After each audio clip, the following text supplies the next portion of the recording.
Jabalpur central jail में 12 दिनों से बंद बालाघाट के पूर्व सांसद कंकर मुजारे को जमानत मिल गई है। जमानत मिलने के बाद जेल से बाहर आए और जेल से रिहाई के बाद कंकर मुजारे सीधे जबलपुर की कृषि उपज मंडी पहुंचे, जहां उन्होंने धान खरीदी केंद्र का निरीक्षण किया। इसके बाद उन्होंने मीडिया से बातचीत की। बातचीत के दौरान कंकर मुजारे ने आरोप लगाया कि उन्हें झूठे तथ्यों और आरोपों के आधार पर फंसाया गया। कंकर मुजारे ने यह भी दावा किया कि बालाघाट की खरीदी केंद्र में लगे सीसीटीवी कैमरों के फुटेज में कहीं भी उनके द्वारा मारपीट करने की पुष्टि नहीं होगी।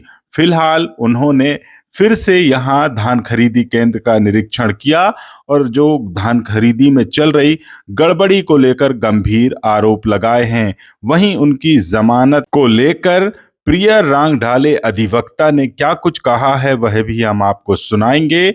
वहीं कंकर मुजारे पूर्व सांसद ने जेल से आने के बाद क्या कुछ कहा है वह भी आप जरूर सुनिएगा। सबसे पहले तो कि जो अपराध पंजीबद्ध किया गया है वो अपराध इनके ऊपर बनता ही नहीं है। जो धाराएं स्पेसिफिकली इनके ऊपर लगा गई है दैट इज़ स्पेसिफिकली 121 और 132 जो पब्लिक सर्वेंट के बारे में बात करता है। हमारे द्वारा मजिस्ट्रेट के समक्ष भी ये पॉइंट रखा गया था कि ऐसा कोई भी एलिगेशन नहीं है कि हमने किसी शासकीय कार्य पे बाधा डाली हो या फिर इनफैक्ट वहाँ पे जो सहायक प्रबंधक थे जो वो कार्य कर रहे थे वो शासकीय कार्य में आता हो। उसके अलावा जितनी भी धाराएं हैं वो सारी धाराएं में जो पनिशमेंट दी है that is less than 7 years। तो इसमें माननीय सर्वोच्च न्यायालय के डायरेक्शंस हैं Arnesh Kumar versus state of Bihar, Satyendra Kumar Antil versus CBI, जिसमें स्पेसिफिकली डायरेक्शंस है कि arrest can only be made when it is important, when it is necessary. उसके अलावा कुछ क्रिमिनल रिकॉर्ड्स का हमारा आधार बनाया गया था कि मजिस्ट्रेट के द्वारा खारिज करते हुए कि क्रिमिनल रिकॉर्ड होने की वजह से वो जमानत नहीं दी जा सकती। परंतु सर्वोच्च न्यायालय का एक और जजमेंट हमारे द्वारा दिया गया था जिसमें ये होल्ड किया गया Prabhakar Tiwari versus state of UP, जिसमें स्पेसिफिकली होल्ड किया गया है कि सिर्फ क्रिमिनल एंटीसीडेंट्स के आधार पर आप किसी की जमानत खारिज नहीं कर सकते। और उसी आर्ग्यूमेंट को माननीय सत्र न्यायाधीश के द्वारा अप्रिशिएट किया गया और उसको एक्नॉलेज करते हुए अपने ऑर्डर में स्पेसिफिकली मेंशन किया गया कि हमारे द्वारा ये सर्वोच्च न्यायालय के जजमेंट्स दिए गए हैं and as per those judgments the bail shall be granted and accordingly the bail was granted. किसी पार्टी से बिलोंग करते हैं? नहीं, मैं किसी पार्टी से बिलोंग नहीं करती हूँ। हम एडवोकेट्स हैं, हमारे पास जो आएंगे हम उनका केस रिप्रेजेंट करेंगे। My name is Priyal Rahangdale. I personally belong to Balaghat itself. I've come here for practice since past few years and I'm practicing here in the High Court. सरकारी समितियों के द्वारा सहकारी समिति हर जगह पे किसानों को लूट रहे हैं और ये पूरा मध्य प्रदेश में है। जहाँ जहाँ धान खरीदी हो रही है, जबलपुर है, बालाघाट, सिवनी, नरसिंहपुर, कटनी, आपका सतना, छतरपुर, पन्ना, दमोह, टीकमगढ़, मंडला, ये सब जगह बहुत बड़े पैमाने पे किसानों को लूटा जा रहा है। देखिए कि एक बोरी जो होती है जिसमें 40 किलो की धान उनको वजन करनी है और खाली बोरी को मिलाकर 40 किलो 500 ग्राम, लेकिन वो ले रहे हैं 41 किलो, 42 किलो। और फिर सैंपल के नाम पे जो है वो धान निकाल रहे हैं एक किसान से, तो वो कम से कम 2-2 किलो धान निकाल ले रहे हैं। वो सैंपल पे 2 किलो धान निकाल, कभी सोच सकते हैं आप सैंपल पे? तो ऐसे वो लूट कर रहे हैं किसानों की। अभी जबलपुर ज़िले में और बालाघाट ज़िले में जो हमने निकाले आंकड़े अपने, बालाघाट ज़िले में कम से कम उन्होंने 7 करोड़ की धान किसानों की चोरी कर ली है तौल से इधर उधर करके। और इलेक्ट्रॉनिक कांटे जो उनको जहाँ पे उन्होंने सेट कर रखा है,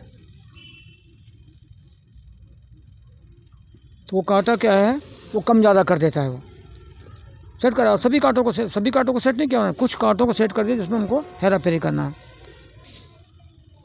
और इसमें मुख्यमंत्री निवास जो है वो भी इसमें शामिल है। इतनी बड़ी लूट में अकेले तो सोसाइटी वाले नहीं कर सकते हैं। और ये सहकारी समिति है और ये सिर्फ धान खरीदने के एजेंट है सरकार की। इसके कर्मचारी भी सरकारी नहीं कहलाते हैं क्योंकि पेमेंट उनको समिति करती, गवर्नमेंट से पेमेंट नहीं उनका। गवर्नमेंट उनको सिर्फ कमीशन देती है, उनकी धान खरीद के जितना देंगे उस पर वो कमीशन देती है। बालाघाट में क्या मसला? तो बालाघाट में जो मसला हुआ था, देखिए कि ये जो नौजवान है, युवा है, इसके पिताजी ने एक किसान हैं इन्होंने 57 क्विंटल धान बेचने लाई मोहगांव धपेरा समिति में, और वहाँ पे जब तौल किया तो उसमें से 3 क्विंटल धान उन्होंने गायब कर दिया। 54 कुंटल 57 से 54 कुंटल पे आ गए। तो उन्होंने हमको खबर की, हम पहुँचे वहाँ पे, देखा तो बिल्कुल सही बात थी। वो उनका अधिकार भी था, वो लोग भी थे, सब किसानों का कि यहाँ तो हर कांटे में ऐसे ही करते हैं। 40 किलो तोल लेंगे तो 41 किलो तोलेंगे, 42 किलो तोल लेंगे, सैंपल पर ले लेंगे, नीचे अलग गिराते हैं, वो जानबूझ के गिराते हैं नीचे भी, और सब बाद में सबको बेच के वो पैसा वसूल कर लेते हैं। तो इस पर हम बोलने गए, कहने गए कि भाई ये क्यों कर रहे हो आप गड़बड़ी, डांट डपट भी हमने की।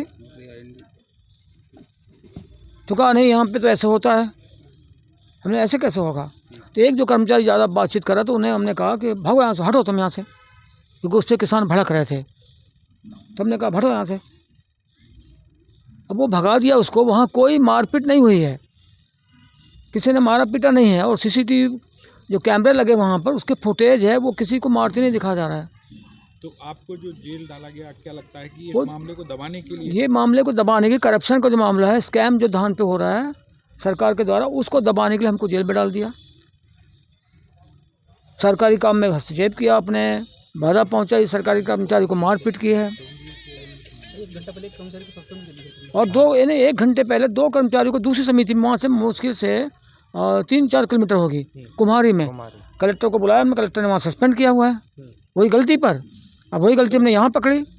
कोई जांच की मांग करेंगे क्या सरकार? देखिए, हम जांच की मांग करेंगे, इस मामले में पढ़ेंगे, और जो मध्य प्रदेश में जो धान की जो स्कैम हो रही, जो घपले हो रहे हैं, उस पर मांग करेंगे कि इस पर जो है एसआईटी गठित करके जांच कराए या सीबीआई जांच कराए। और जांच अगर वो नहीं कराती सरकार तो हम इसको लेकर हाई कोर्ट में जाएंगे, सुप्रीम कोर्ट में जाएंगे इसको लेकर, और प्रदेश स्तर का इस पर आंदोलन करेंगे हम, बड़ा आंदोलन। और ये सबसे ज़्यादा धान का जो मामला है, ये सबसे ज़्यादा जबलपुर संभाग में ज़्यादा है। धान की खेती ज़्यादा होती है जबलपुर संभाग में, यहाँ ज़्यादा लूट है। तो जेल से निकलने के बाद आज सुबह आपने निरीक्षण किया? हाँ, आज मैं गया था जबलपुर, निकलते से मैं तैयार हुआ, पहले वहाँ जबलपुर मंडी में गया, कृषि उपज मंडी में, वहाँ देखा हमने। और फिर मुझे सिहुरा की भी खबर मिली कि बहुत बड़े पैमाने कपड़ा सिहुरा पाटन में हो रहा है। और मेरा कल जो जमानत हुआ है, परसों जमानत हुई, मैं करीब 12 दिन तो जेल में रहा हूँ। मेरे साथी थे सैदलाल पटेल, ये किसान का पुत्र है, प्रवीण नपुर है, एक है आपका दीपेश नाम का लड़का, राधेश्याम रणगीरा। तो हम लोग कल शाम को रिहा हुए, जिसमें हमारी माना जाए वकील थे। अब बड़ा आंदोलन होगा, बड़ा आंदोलन बालाघाट में, बड़ा आंदोलन होगा, और पूरे प्रदेश में हम प्रदेश स्तर का आंदोलन करेंगे इस पर हम। आपका नाम?